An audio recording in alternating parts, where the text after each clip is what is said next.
Thousands of Israeli military troops being called up to Gaza's southern border ahead of a looming ground invasion. Gaza already being hit with relentless airstrikes. The IDF saying that those strikes have killed 2 Hamas leaders who were behind the deadly invasion of Israel. Plus, a group of volunteer American firefighters we know, as well as paramedics, arriving in Israel to help with emergency services.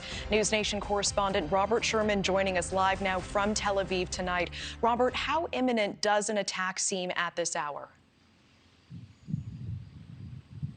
Yeah, it seems as though the situation is really intensifying hour by hour here, Natasha. And the message from the IDF is clear. They are seeking a total disabling of Hamas's capabilities with the hope that no Israeli citizen can ever be harmed again.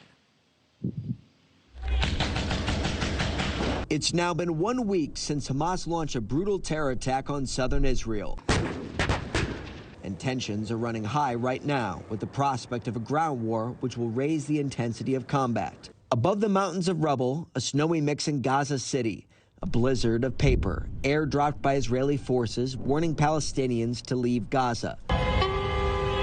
These images show people crammed into cars, taxi pickup trucks, and some have even been on donkey-pulled carts, while others are seen walking, carrying mattresses and backpacks. More than 1 million Gazans were told to flee the region. Israel has vowed to destroy Hamas, which controls the Strip after killing more than 1,300 Israelis and taking dozens hostage. Gaza now under a total siege, conducting airstrikes, which destroyed the Gaza City headquarters overnight, killing 2 Hamas leaders who orchestrated last week's terror attack on Israel. Meanwhile, Secretary of State Antony Blinken emphasizing that the U.S.'s support for Israel this week with Prime Minister Benjamin Netanyahu remains unwavering. The message that I bring to Israel is this: you may be strong enough on your own to defend yourself, but as long as America exists, you will never ever have to. We will always be there by your side.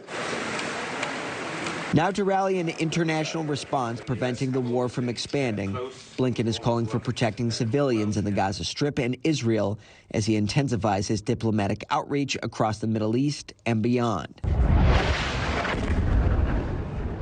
This as Gaza's humanitarian crisis is deepening, grappling with not only a growing water crisis after Israel stopped the flow of resources to the region, but warnings people are at risk of starving.